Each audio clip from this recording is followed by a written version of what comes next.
Selamat datang di Healing Room Kursus Musik. Ketemu lagi bersama saya Panji Yudo Laksito. Dan kali ini saya akan membahas seputar pertanyaan dunia kursus musik. Nah, ini ada salah satu teman saya yang tanya tentang anaknya les. Dan dia lagi mungkin butuh masukan atau butuh pencerahan gitu ya. Nah, anaknya itu udah les piano. Dia bilang, anakku sekarang lagi les piano klasik di sekolah musik tertentu, grade-nya 4. Oke, grade 4. Grade 4 itu kalau misalkan piano berarti katakanlah satu grade itu dia menempuh 1 tahun. Berarti mungkin sekitar 3 atau 4 tahun dia udah les. Oke, itu yang pertama.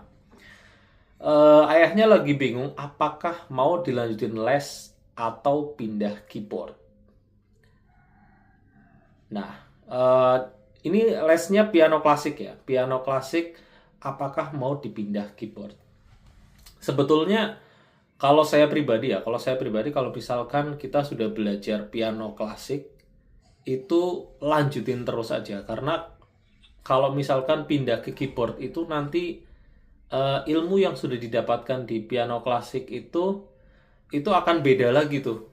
Karena di piano klasik itu betul-betul apa ya, mengandalkan motorik. Sedangkan kalau di keyboard itu lebih ke teknologi atau musik iringan atau akompanimen dan lain sebagainya. Kalau menurut saya lanjutin sampai dia pianonya benar-benar jago. Ketika dia udah di level tertentu, main keyboard itu tinggal memahami tombolnya aja, touch-nya aja, pahami stylenya. Jadi sebetulnya kenapa kenapa di pendidikan musik itu lebih apa ya, lebih diutamakan piano, karena sebenarnya ada jenjangnya gitu. Biarpun keyboard itu ada, tapi nggak se-internasional piano yang punya step by step dari grade 1 katakanlah sampai 8 atau berapa. Piano itu dia lebih stepnya lebih jelas, dan materi di piano itu, nah, kenapa piano klasik itu lebih lebih gampang ditata stepnya, karena menggunakan materi klasik atau buku-buku klasik.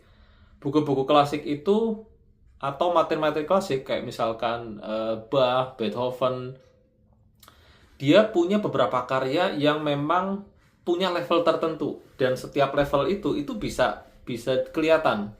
Nah, kalau misalkan keyboard itu kan biasanya belajar untuk musik-musik zaman sekarang ya. Nah, itu agak sulit untuk menentukan tingkat kesulitan dari sebuah materi atau sebuah lagu. Makanya kalau saya pribadi, eh, misalkan orang les biola ya, apa yang saya ajarkan pertama kali itu adalah materi klasik, teknik klasik, cara membaca.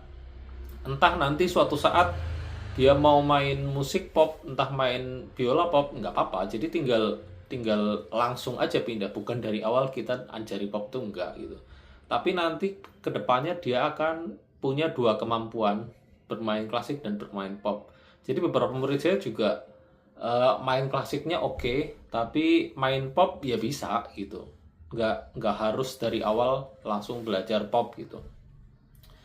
Terus kalau saya rasa untuk kedepannya, kalau kalau saya pribadi, saya lebih cocoknya sih piano klasik, karena nanti kalau udah jago itu tinggal ini aja, eh, tinggal di keyboard itu penyesuaian aja, tombol penyesuaian chord. Kalau di keyboard itu lebih ke chord, lebih ke hafalan. Kalau di piano klasik itu lebih baca. Ya mungkin dari piano klasik ke belajar keyboard itu mungkin ya ada sedikit-sedikit belajarnya, tapi nggak banyak sih. Maksudnya kayak pindah sedikit aja, nambahin nambahin style baru, nambahin ilmu chord dan lain sebagainya. Dan itu bisa dipelajari juga di piano itu. Piano pop itu bisa juga itu.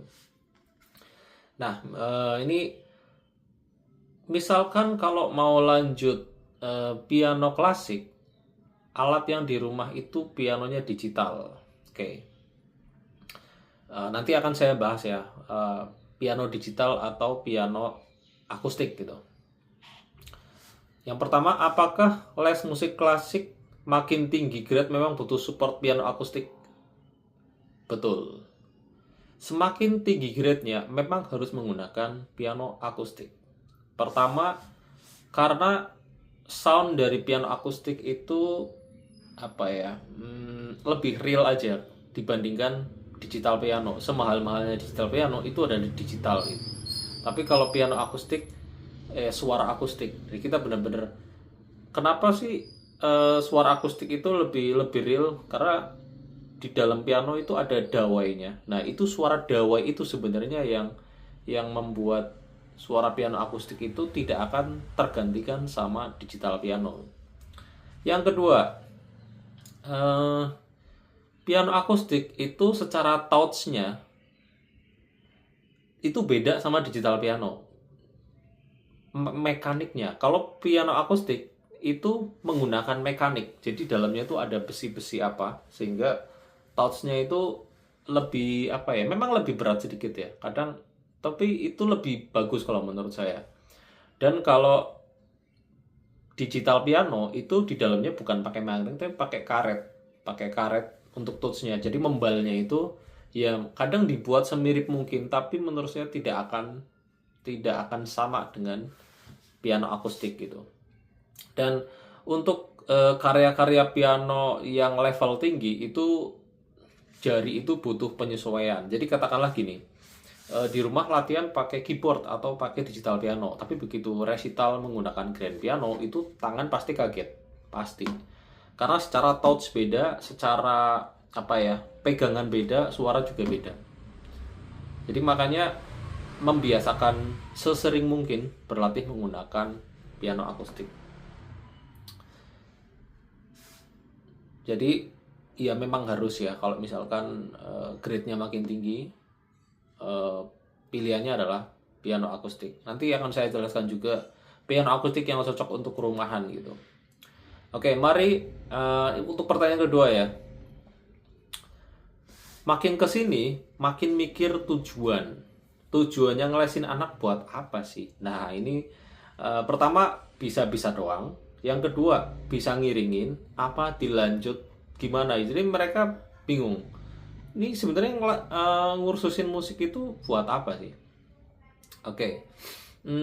Ya itu sebenarnya kembali ke setiap orang itu tujuannya beda-beda. Tapi kalau misalkan dia udah les sekitar 3 atau 4 tahun dan anaknya semangat, saya rasa memang harus kearahin, ya paling tidak mendekati pemain piano lah, jadi pemain piano lah. Nah, bisa main piano itu bukan berarti nanti suatu saat kerjaannya di dunia piano atau dunia musik itu enggak. Atau contoh, ada teman-teman saya yang memang katakanlah dia dokter, atau saya ada kenalan juga dia kerjanya di Menteri Keuangan gitu, ya bisa main biola hanya untuk apa ya, kepuasan sendiri, atau hanya untuk misalkan perform di kantornya atau apa. Jadi orang yang bisa main musik itu akan punya tingkat kepercayaan diri yang lebih tinggi sebenarnya. Terus kalau cuma bisa-bisa doang, kalau menurut saya agak nanggung. Kenapa? Karena yang pertama, alat musik itu mahal. Yang kedua, kursus piano juga nggak murah juga, sama. Jadi itu kalau kita udah hitung berapa biaya yang kita keluarkan, itu udah cukup lumayan banget. Dan kalau hanya untuk bisa-bisa doang itu saya rasa nanggung. Jadi kalau udah setengah jalan, dilanjut sekalian, dimentokin sekalian, dimaksimalin sekalian. Bisa ngiringin, sebenarnya ilmu ngiringin itu ilmunya ada di keyboard, tapi harus ada tambahan. Katakanlah dia belajar piano klasik ya, dia belajar piano klasik, dia harus ada tambahan belajar piano pop. Untuk apa? Untuk bisa ngiringin, nggak perlu belajar keyboard. Nah nanti kalau dia udah belajar piano pop, dia paham chord, paham progresi, paham ngiringi, keyboard itu nanti akan bisa dengan sendirinya karena itu digital kan. Belajar ngiringin juga bisa di piano. Jadi kalau dulu di mata kuliah itu ada namanya mata kuliah piano sama mata kuliah piano pengiring, atau ya itu kalau di misalkan kalau di level tertentu itu namanya piano pop gitu. Nah, karena ini juga anaknya semangat, kecuali anaknya nggak semangat ya. Kalau misalkan anaknya malas-malesan apa, 2 tahun 3 tahun, nah mungkin kita akan. Tapi kalau anaknya semangat, saya rasa memang eh, dilanjut aja, dilanjut aja dengan apa ya? Tujuannya ya memang jadi pemain piano beneran gitu, jadi pemain piano, main pianonya bagus. Selain bisa menghibur diri sendiri, itu juga suatu saat bisa jadi side income buat si anak ini, buat bekal suatu saat kalau dewasa atau tua gitu ya. Jadi masa depan itu kan kita nggak ada yang tahu ya. Kalau misalkan dari kecil kita udah punya kemampuan atau sebuah bakat gitu ya.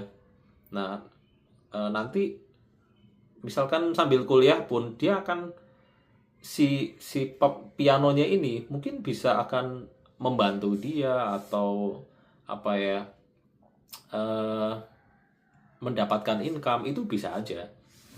Jadi saya rasa kalau nanggung malah nanti nggak dapat apa-apa di akhirnya gitu. Kalau sampai bagus sekalian itu bisa bisa ngiringin piano, bisa ngajarin piano, macem-macem banget. Dan piano itu marketnya besar banget ya kalau di kota itu. Pokoknya belajar piano itu kalau di kota-kota besar itu, kalau rata-rata mereka yang kursus itu kebanyakan kursusnya piano lah, rata-rata. Terus ini pertanyaan selanjutnya ya.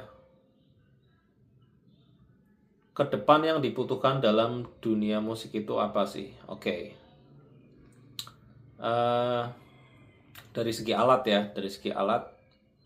Yang pertama kalau untuk alat di rumah, dia khususnya piano ya, yang harus dibutuhkan adalah piano akustik. Oke. Piano akustik apa yang harus disiapkan atau di-prepare untuk dibeli? Kalau menurut saya tetap piano akustik, saya tetap suka brand Yamaha. Nah, kalau saya pribadi, saya memilih Yamaha seri JU. Kenapa? Karena pianonya itu nggak terlalu besar.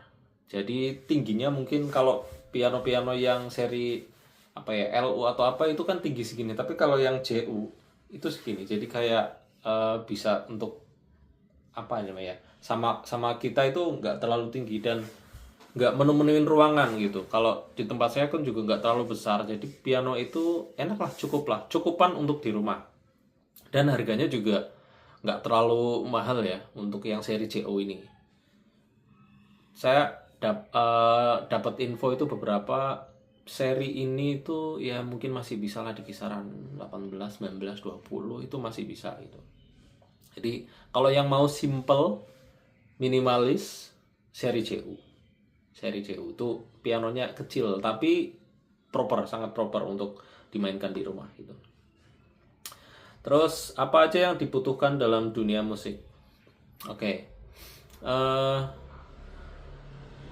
Ujian tentu, tapi grade di dalam ujian itu jangan dijadikan semata-mata kayak patokan banget gitu. Nah, terus tahunnya gimana anak kita udah jago atau enggak gitu? Tahunnya dengan pertama sering datang ke konser piano atau konser-konser musik, itu pertama. Yang kedua, ikut resital. Ikut resital itu misalkan kayak di satu kota itu ada resital piano.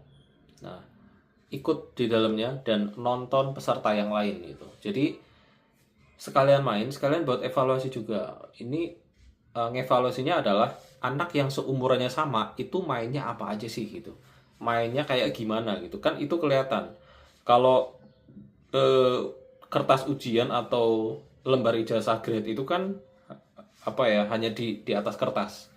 Kita kalau musik itu tetap bisa dinilai dengan cara ngelihat teman sebayanya atau yang gedean dikit. Kita kira-kira mainnya apa sih?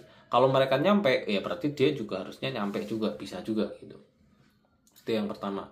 Terus Yang kedua mungkin kalau mau lebih naik lagi, ikutin kompetisi aja.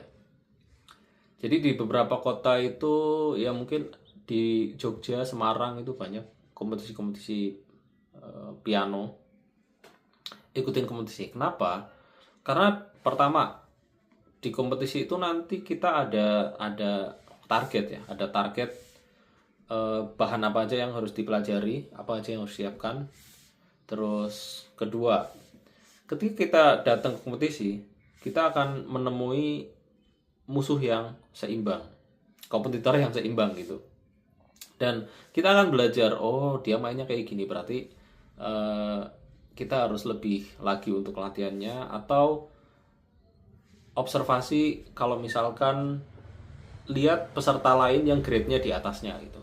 Kan lomba itu kan ada grade-gradenya. Nah, kalau misalkan tinggalnya di kota kecil, katakanlah kayak di Jawa Tengah, tapi Jawa Tengahnya itu bukan yang di pusat. Nah, saran saya sesekali datanglah ke resital yang lebih besar jangkauan atau kota yang lebih besar. Contoh kayak di Jogja atau di Semarang gitu. Nah, kenapa? Karena semakin besar ininya itu apa ya? Biasanya tingkat kompetisinya tuh makin tinggi gitu. Misalkan ada salah satu murid saya yang ya katakanlah tinggalnya di Tegal atau di Kudus gitu ya. Dia mungkin di sana udah jago, udah paling jago udah dia. Tapi ketika dia udah geser ke Semarang, wah itu yang lebih jago udah banyak lagi. Jadi dari situ dia akan ngerasa, wah ternyata seumuran saya banyak juga yang lebih jago ya. Nah dari situ itu bisa untuk memacu juga buat lebih lagi gitu. Jadi saran saya ya ikuti kompetisi sama resital di kota yang lebih besar atau di tingkat yang kompetisinya itu lebih tinggi gitu. Terus kalau untuk dibutuhkan dalam dunia musik, ya kalau untuk masih anak-anak itu aja dulu. Tapi nanti kalau misalkan udah dewasa, misalkan kayak udah SMP, SMA itu, kalau musiknya ingin menghasilkan itu butuh membranding diri sendiri gitu. Tapi kalau untuk anak kecil ya cukup ikut-ikut resital, kompetisi, nonton konser piano, terus latihan, apa namanya, menjaga anak ini tetap stay di piano dan tetap ada target-target. Jadi kalau murid-murid saya itu saya kasih contohnya gini, tahun ini targetmu ini ya. Makanya di Violin Room itu setiap akhir tahun itu ada resital. Seperti kemarin saya habis resital, siswa-siswa udah main semua. Nah, jadi dalam satu tahun mereka tuh kayak, oh pencapaian saya dalam satu tahun ini loh. Cek. Terus nanti oh tahun depan kamu harus lebih tinggi lagi levelnya. Nah, tahun depan akhir tahun juga mereka akan melakukan resital lagi. Nah, contohnya seperti itu. Kalau nggak ada target seperti itu, ya mereka akan santai-santai aja dan merasa udah cukup gitu. Kalau mereka melihat teman sebayanya mainnya udah, wah kok bisa main seperti ini ya. Nah mereka akan terpacu juga untuk latihan lebih giat gitu. Jadi itu beberapa saran dari saya. Memang kadang ini ya, les musik itu, wah ini udah lama tapi kok masih gini-gini aja. Saran saya memang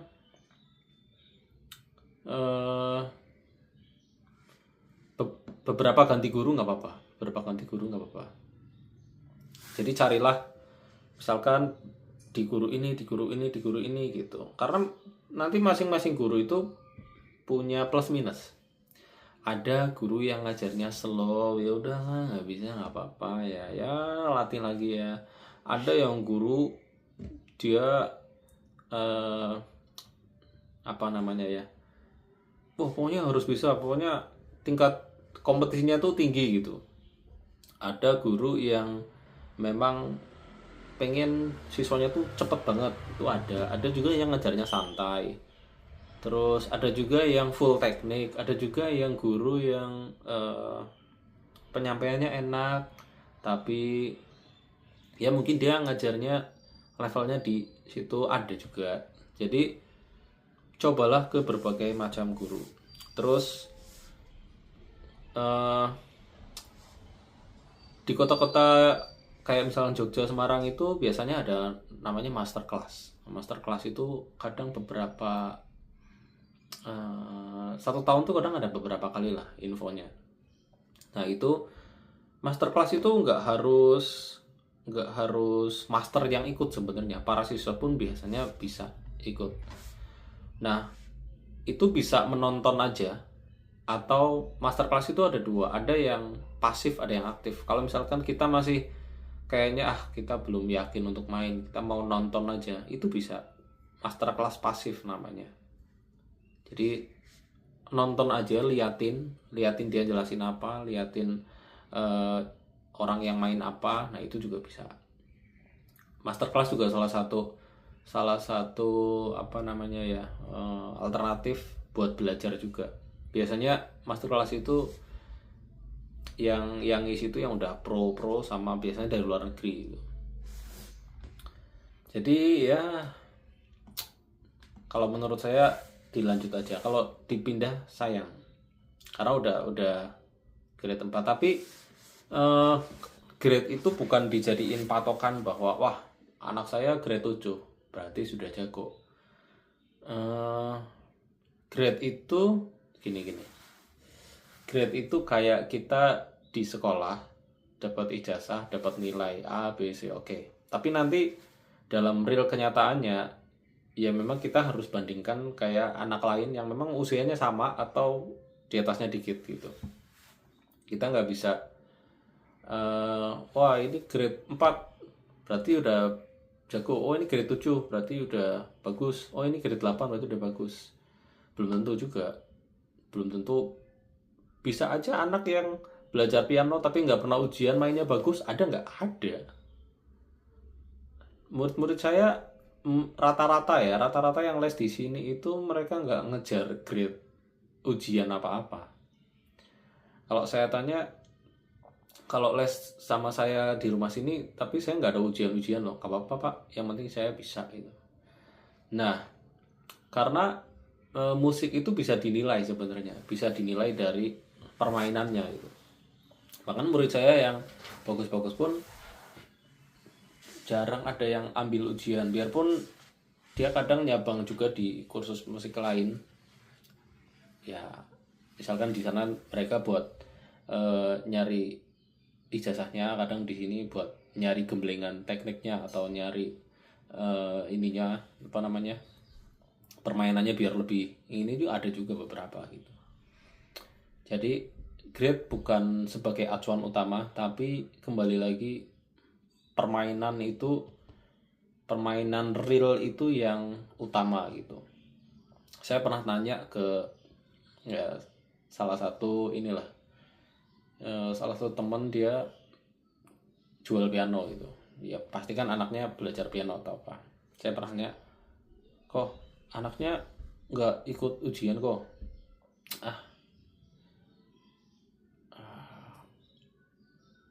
Anak saya kayaknya nggak usah terlalu sering-sering ujian lah. Kenapa kok? Lah wong dia main aja saya bisa nilai dia bisa apa enggak kok gitu. Jadi sebetulnya dari permainannya itu bisa kelihatan levelnya di mana. Belum tentu yang di angka level 7 dia sebenarnya 7, atau karena kalau kita ikut ujian sebuah lembaga tertentu, kemungkinan tidak lulus itu adalah sangat tipis gitu. Bahkan mungkin nggak ada 1% mungkin ya, 0,1% mungkin kemungkinan nggak lulus. Jadi ya hampir rata-rata lulus gitu ya. Jadi itu sih lebih ini kan lesnya di les lembaga tertentu ya. Saran saya lebih keluar lagi keluar dari, maksudnya bukan keluar dari lembaga itu, jadi tetap di situ, cuman nyari infonya, nyari eventnya itu keluar dari zona itu. Karena kalau masih di dalam situ itu tolak ukurnya hanya di situ aja. Tapi kalau udah mulai keluar kemana-mana, nah itu lebih bagus kalau menurut saya gitu. Jadi lanjut aja, entah biola, entah piano, entah gitar itu sama aja sebenarnya, sama dalam pola pengajarannya gitu. Oke, semoga informasi ini bermanfaat ya buat kalian yang lagi bingung anaknya mau lanjut atau pindah atau berhenti atau ganti ya. Maksimalin aja sampai mentok. Nanti kalau dia udah jago banget, mau nambah alat musik minor nggak apa-apa. Jadi dalam belajar musik itu ada namanya mayor dan minor. Alat musik mayor itu adalah alat musik yang dia paling kuasai. Alat musik minor itu adalah bisa, tapi yang nggak jago-jago amat nggak apa-apa lah gitu. Bisa. Jadi kayak misalkan saya mayornya biola atau violin. Minor saya itu ada gitar, ada piano, ada keyboard. Bisa, tapi jago banget enggak. Tapi yang penting saya udah punya mayor satu gitu. Ya gitu. Nanti ini misalkan mayornya piano klasik, minornya ya mungkin bisa keyboard atau piano pop, nah gitu. Atau bisa alat musik lain pun nggak apa-apa. Yang penting mayornya udah kuat dulu gitu. Oke. Sampai ketemu lagi di video selanjutnya. Semoga informasi ini bisa membantu kalian yang lagi bingung tentang dunia kursus musik.